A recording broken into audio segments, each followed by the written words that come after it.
Well, hello there, YouTube, and welcome to a 43-degree Monday, the 25th of November.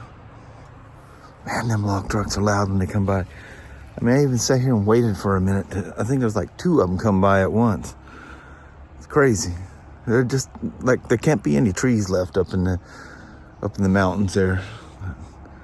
Every morning they're out there. It's only the heat of the summer that it slows down. I think just for fire risk and stuff like that. But anyway, it's supposed to be a wet Monday. I think tomorrow and Wednesday might be okay.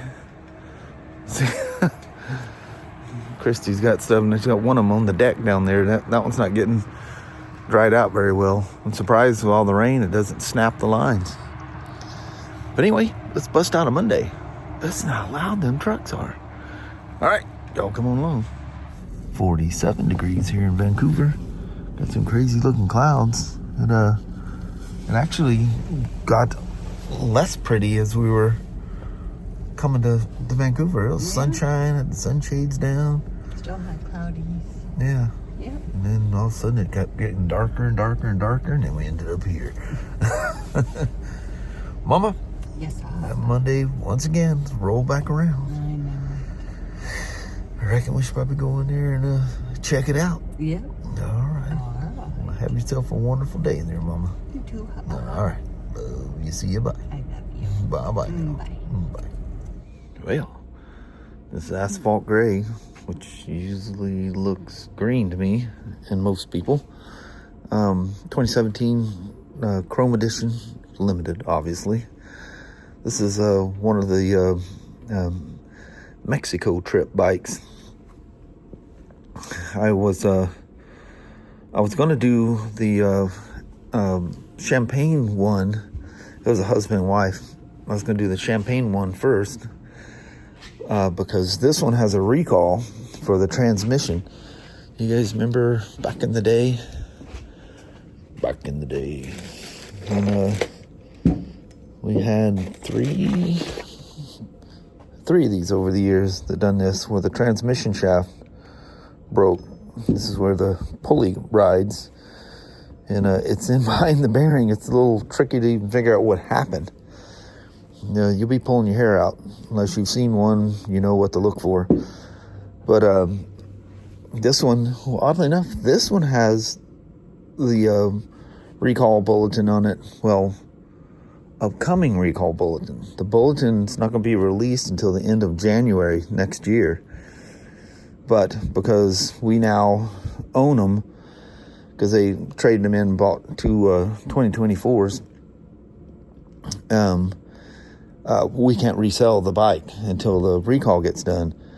Well, doing the it's not really a crash, a damage estimate. They didn't crash them. They got into a situation and they got damage getting pulled out.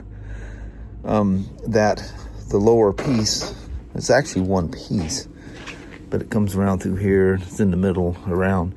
It looks like it's three pieces down there, but it's actually one.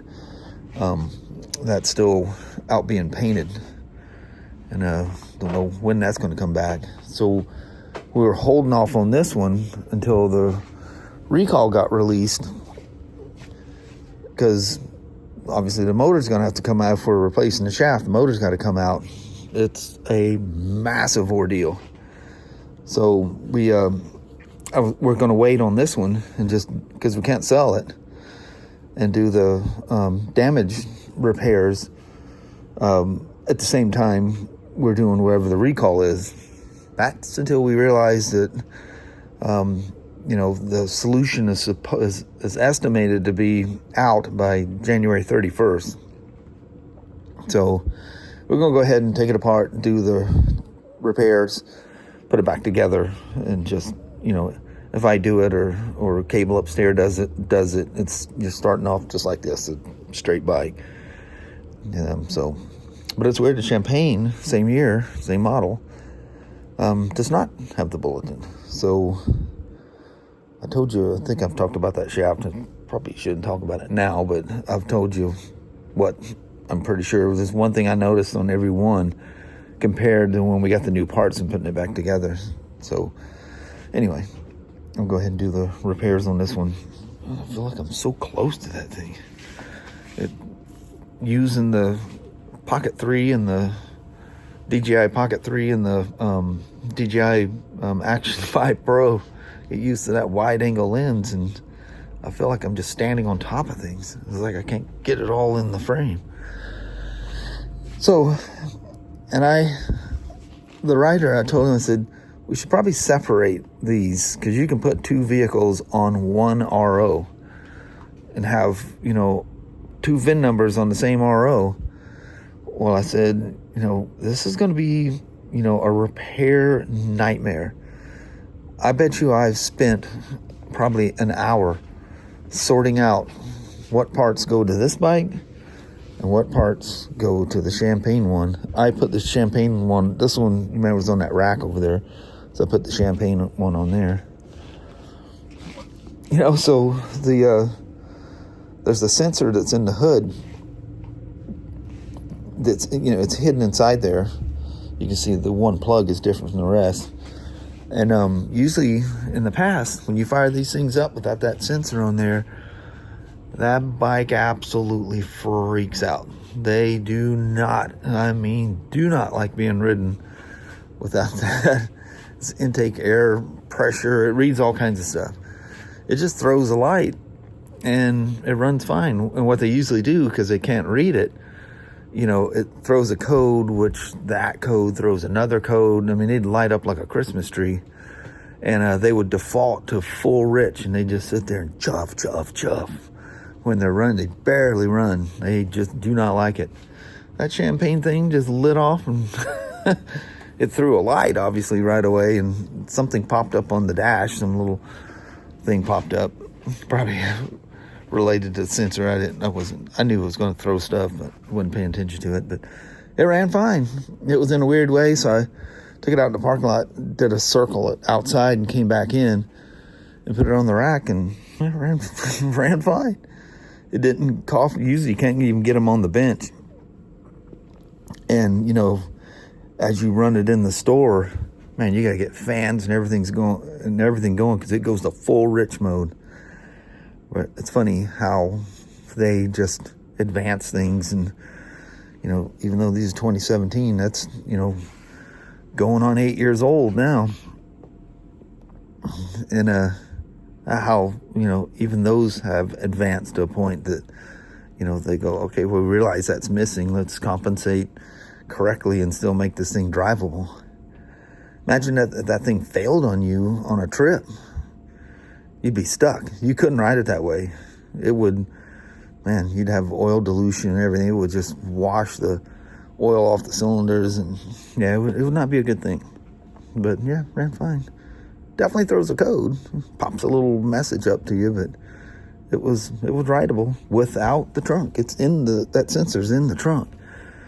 I think on the 1330s, it plugs in on the right side, so I assume it's buried in there somewhere. When I see it, because I gotta take this thing all apart to put that lower piece on. And it's got, the skid pan. I tell you how tough those skid pans are on these things. Well, they're tough until they're rolled over boulders being dragged along by an ATV. They got roughed up. And that really the damage more to the fairing stuff is cosmetic, but they were insured. It was after the fact that after the estimates were made. I think it might have been something to do with not having the colored parts, because they don't make them anymore. If they have them, great. If they don't, you get a black part. It's got to be primered and shot. I've got all the paint information stuff for the painters. There's a copy of it. It tells you, the paint codes for BASF and PPG, the paint codes. These are internal. B390 is an internal number for the Champagne Metallic. But those numbers mean everything to the guys that do that stuff. But, yeah, cool. That is you guys remember I had this exact motorcycle. This not this one, the same color. And I think did I get the Crow? I think when I had the, yeah, I think I went with the black edition when I got the champagne. But I remember walking by and the garage was open and it was kind of backed in the garage, and so it was a little sunny outside, the fluorescent lights inside, and then the ambient sunlight going in the room. Kelly was out there feeding the horses or something, and I go, Kelly, come here, look at this. That thing looked absolutely baby blue sitting in the garage. Kelly's looking at that thing, she goes, what's going on? How did it change colors? I said, it's a color, just a trick. I mean, it looked absolutely blue sitting in there. That was the wildest thing. But yeah, by far more often than anything, it looks green. But, you know, BRP, they call their Can-Am red. That's about as orange could be. As orange as that cone sitting over there. But I like it. It's their color. It's their own color. You can name it what you want. That's my thinking. I didn't remember these things having the silver. Well, it seems like those were always black.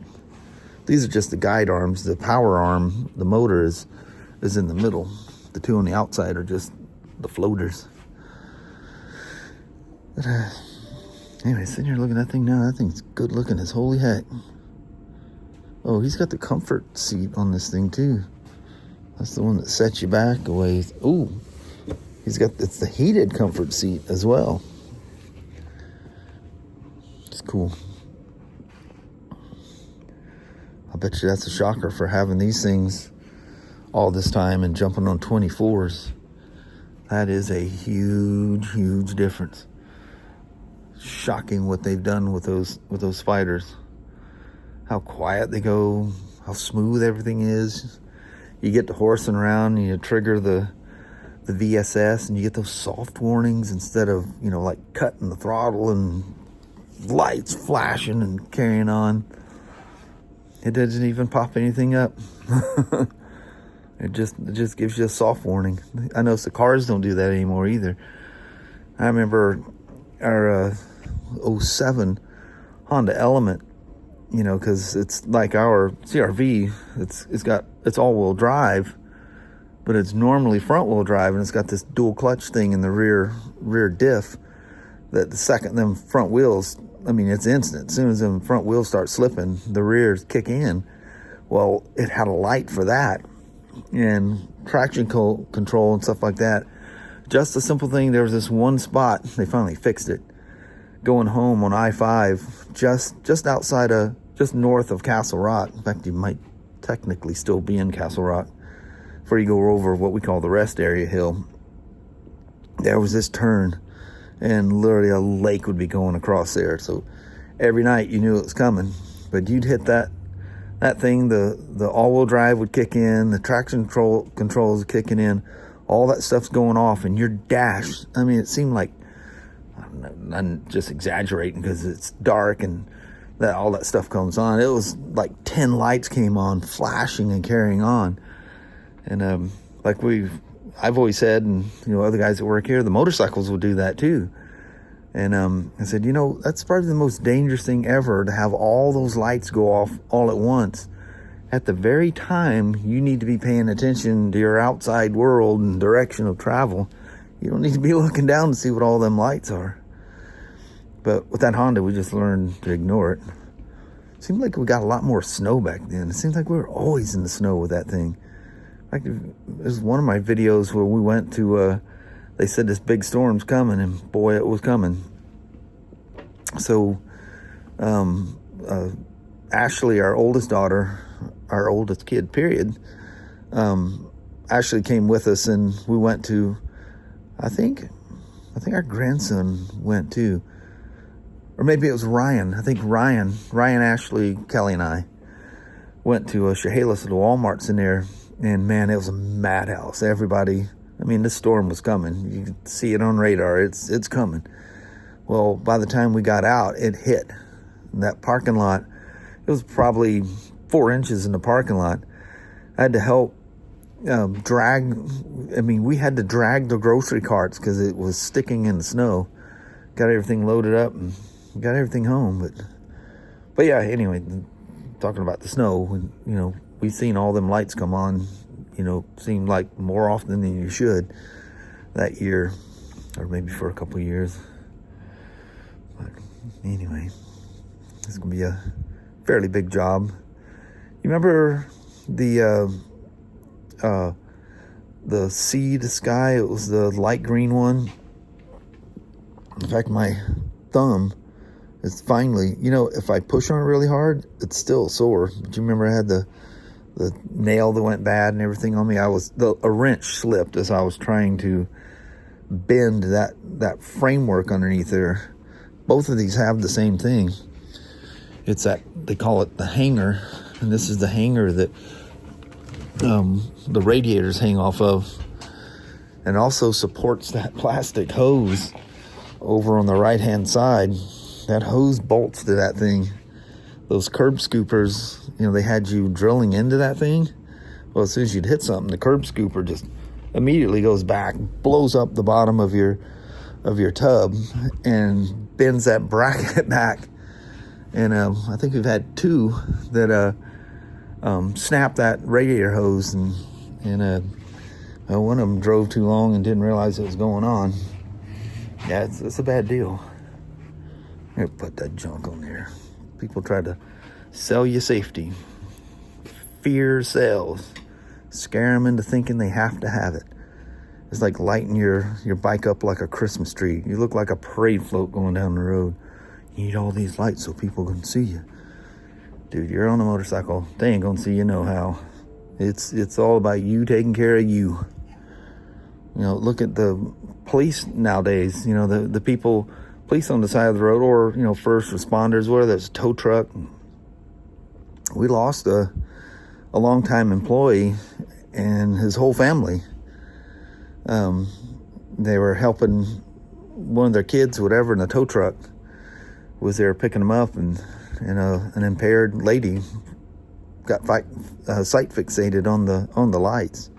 But you'll see, I don't know about where you live, but the police, when they're on the side of the road, they're not all lit up, flashing like crazy. Now they have just this like a solid blue light it doesn't flash, because the people that are impaired, they just sight fixate on the lights and just drive straight into them.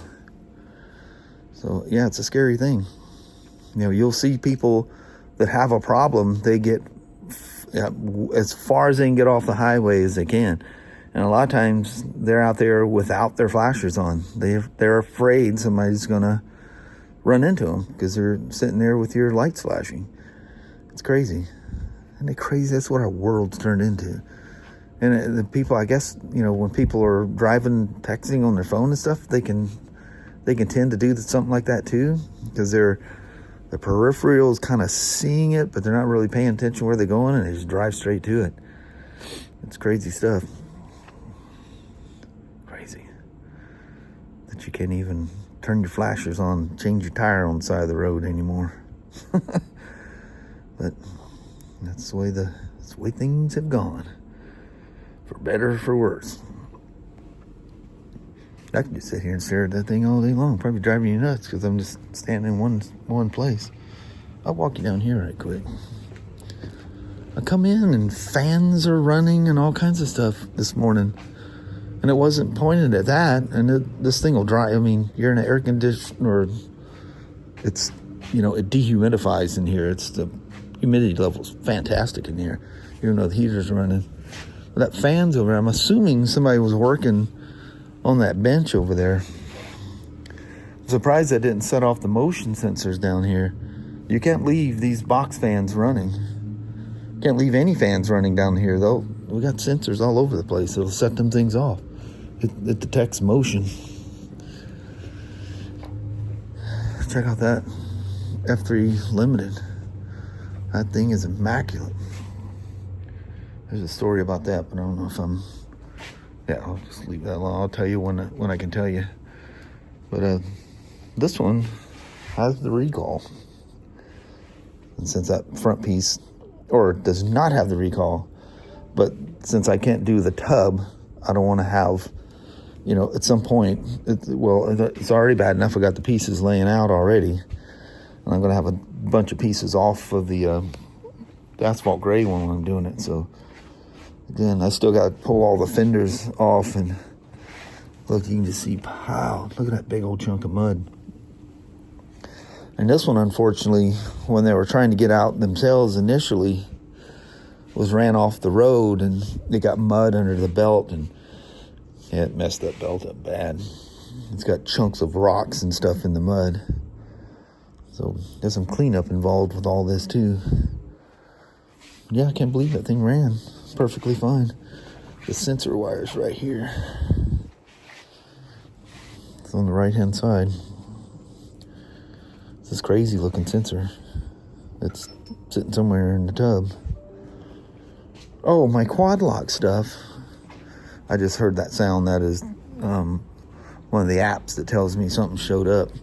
Or something's got shipped or something. Kelly's got something coming from Amazon. But, so my quad lock stuff had landed in, where is it? I can't remember the name. It's in Washington State. And DHL, you know, it's supposed to be U.S. Postal, but DHL is the initial handler for it. And we're on now I think the 10th day since I ordered those quad lock parts. Because they are, anyway, it landed in Washington here. It's I think it's Eastern Washington, towards that way. And it says allow at least 3 days, you know, to be notified, you know, when it's going to leave and when it's supposed to show up. So it's supposed to be here, not tomorrow, but the next day. It's supposed to be here on the 27th. Yeah, don't think that's happening. But anyway, at Quad Lock, I mean, I love their stuff. But, dude, you guys need to figure out your shipping stuff. I've had people before talking about it, and someone in a video I was talking about the Quad Lock stuff and says, same thing. They said their shipping is absolutely terrible. I mean, it's like they're completely disorganized or something. Or, you know, I have great luck because a lot of stuff that I get from India comes DHL. And it shows up in like 2 days at times. And I think, isn't it DHL, I think, is where Hitchcock stuff comes from. And it's 2 or 3 days. Why is it coming from New Jersey to here take 10 days? And it's just now made it to Washington. I just got a notification it landed in Washington. And they say allow 3 days to get an update on when it's going to ship and you'll get it. So it's just going to sit there and wherever it is and here in Washington. Yeah. They need to have a better, like, Amazon presence or something, because Amazon, you know, if it gets popular enough, Amazon will stock it themselves and they'll ship it. You gotta be careful when you order something like that. Like, say you ordered some Quad Lock stuff, and if you see it's coming from the Quad Lock store, it ain't no different just ordering them direct. It's still gonna take forever. Yeah, really, really bad shipping. Horribly bad. And the last stuff took forever too. And I paid the $20 to have it 2-day air, and I think it took 6 days. Well, the thing is, it's 2-day air once it ships. So each time it goes through, it's there in New Jersey. I think it's Newark. And maybe not. Yeah, it's a different name there in New Jersey. Well, it goes from one place to another place to another place, and then it just sits there. Just sits there forever. And yeah, I don't know if it's the U.S. Postal using DHL as a helper. I have no idea. Who knows? But anyway, enough rattle. I just sat here and talked to you about a Spyder forever and Quad Lock shipping nightmares. Absolute nightmares. Don't plan on getting anything in a hurry. You need to plan that well ahead. Don't go planning to take off on a trip and 2-day air some stuff. You ain't gonna be taking it with you. Pick something else. All right. I'm bouncing. Sorry for the little rant there at the end. But stuff like that is just unnecessary, and it just tees me off. All right. You know, what's crazy is this one looked nicer than the other one, but man, that support frame really got rolled underneath there. It got hit so hard, the radiator and everything's all loose. The whole plastic pans are just literally just scrunched in half. It's hard as heck to get those push pins out of there. Jeez. Yeah, that'll be a fun one. So I got to get that mount off, you know, that's holding the radiators. And I got to straighten that frame underneath there like I did that Sea to Sky a while back. Yeah. They're not the best off-road vehicle. When you're pulling that stuff off, you always get some surprises that pop out. Holy moly. Alright. About time to roll out of here. Well, hello there, you two. Welcome to Monday evening. By the dark of the moon. And the stars that are out there. That's nice. Yes. We had a nice dry, one little sprinkle moment, which is probably a road cloud floating over, and other than that, the roads were dry. It was nice. Very nice and peaceful drive home. Other than somebody in a farm truck decided they wanted to go faster than us, which we're going over the speed limit, and just rode our tail all the way down the highway. Bright It was lights. nuts. Yep. At least they weren't LEDs. They were very bright yellow lights. But anyway, had a good day at work today. Mom was running around as usual upstairs. Every time I went up there, which was only a couple times a day, Yeah. I was busy sorting things out, trying to get a job done. But they're doing that. We gonna bounce. Alrighty, well, thank you guys so much for watching. We really do appreciate it. We will talk to you tomorrow. Same smoke time, same smoke channel. Don't forget to give it a thumbs up, and you guys have a wonderful Tuesday or Wednesday. Heck yeah. All right. We see you in the morning. We'll see you then. Thanks for watching now. Bye-bye.